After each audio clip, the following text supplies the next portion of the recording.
جنید بغدادی رحمۃ اللہ نے ان کو بلایا اور بلا کر پوچھا کہ مجھے یہ بتاؤ کہ تمہارا بیک گراؤنڈ کیا ہے، کہاں سے آئے ہو؟ تو جی میں دہامند کے علاقے کا گورنر رہا ہوں اور اب میں آپ کی خدمت میں حاضر ہوا ہوں اس نسبت کو حاصل کرنے کے لیے۔ ان کا اچھا، اگر تم گورنر رہے ہو اس کا مطلب یہ کہ تمہارے اوپر بہت سارے حقوق العباد بھی ہوں گے۔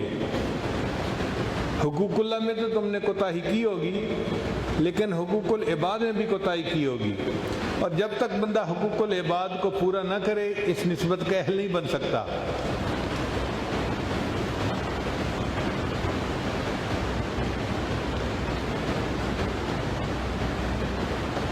تو حضرت میں کیا کروں؟ فرمایا جاؤ اور بغداد شہر کے اندر گندک کی دکان بناؤ، 1 سال دکان کرو۔ اس زمانے میں گندک استعمال ہوتی تھی مختلف کاموں میں، اس کے اندر بو ہوتی ہے اور اس کے خریدار لوگ جو ہیں نا وہ عام لوگ ہوتے ہیں،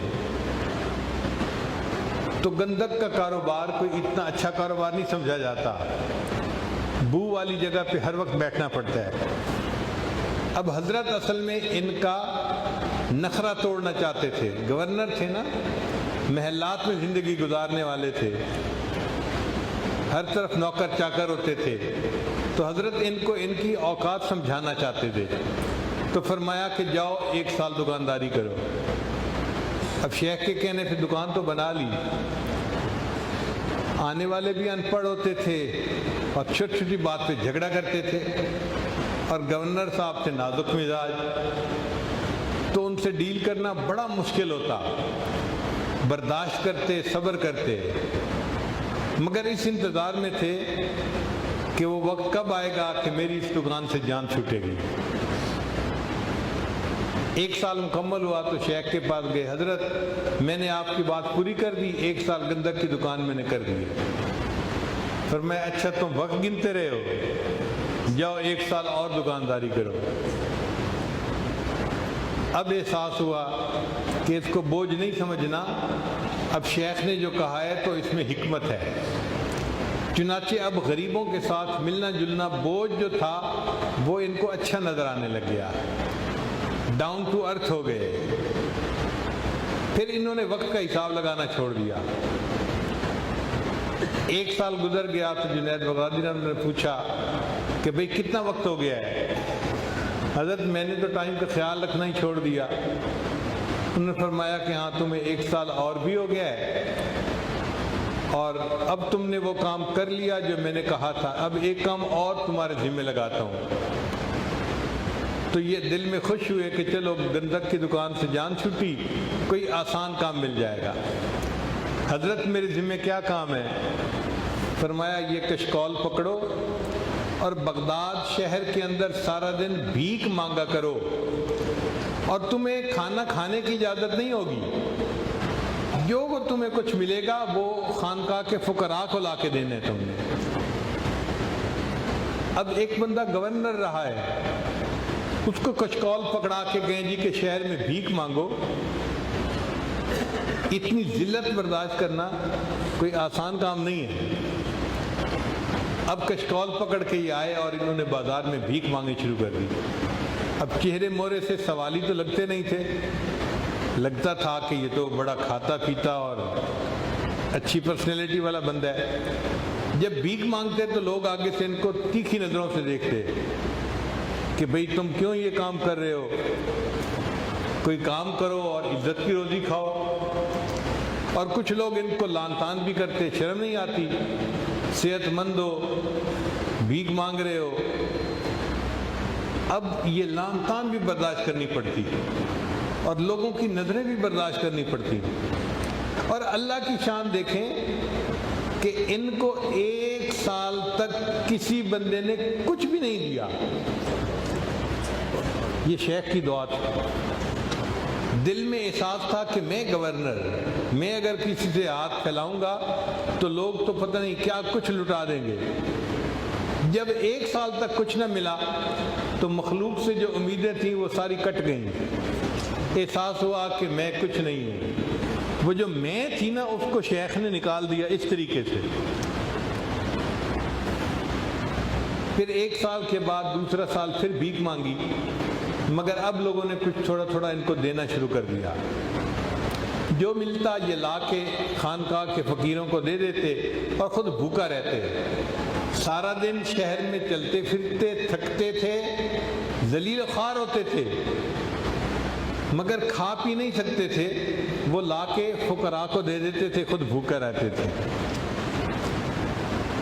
جب انہوں نے 2 سال بھیک بھی مانگ لی تو پھر شیخ جنید بغدادی نے بلایا اور کہا کہ دیکھو تمہارے ذمے لوگوں کے حقوق ہوں گے، تم نے کسی پر ظلم کیا ہوگا، کسی کی غیبت کی ہوگی، کسی کا حق مارا ہوگا، کسی کا دل دکھایا ہوگا. تم ایسا کرو ان کی فہرست بناؤ.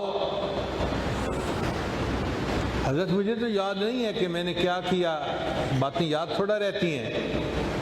حضرت نے فرمایا تم کاغذ قلم لو اور بنانے بیٹھو. اللہ کی شان کے جب کاغذ قلم لیا اور لسٹ بنانے بیٹھے تو کئی صفحے بھر گئے.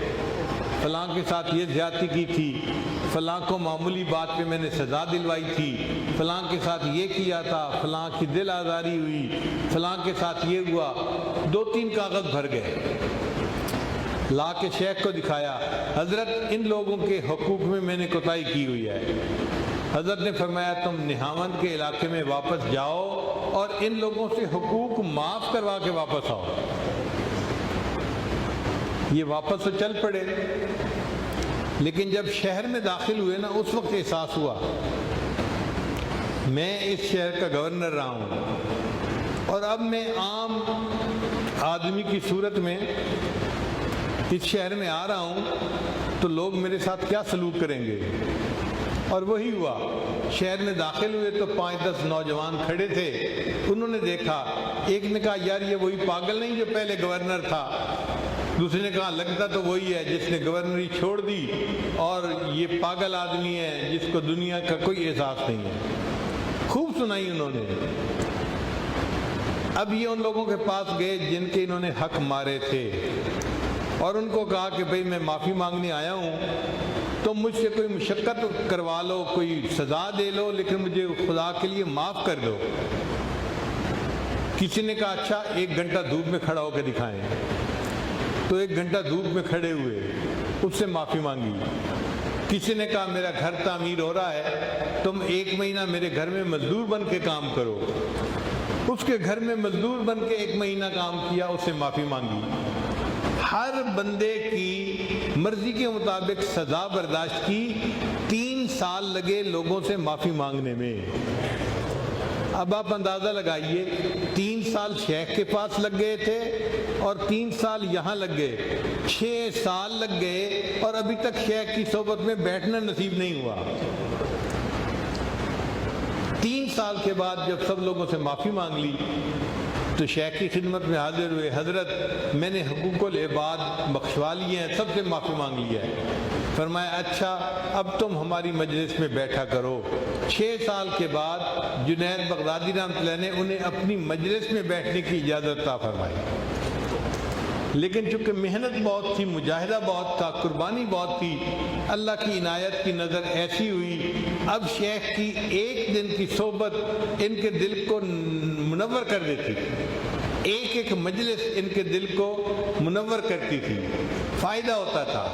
چنانچہ چند دنوں کے اندر اللہ نے دل کی حالت بدل دی اور ان کے دل کو نور معرفت سے اللہ نے بھر دیا. پھر ایک ایسا دن بھی آیا کہ جب جنید بغدادی رحمۃ اللہ نے ان کو نسبت کے نور کے حاصل ہونے کی بشارت عطا فرما دی. ان کا نام تھا شبلی رحمۃ اللہ علیہ. کبھی نہاوند کے علاقے کے گورنر تھے اور آج اللہ کے عاشق بن گئے، آج اللہ سے محبت کرنے والے بن گئے.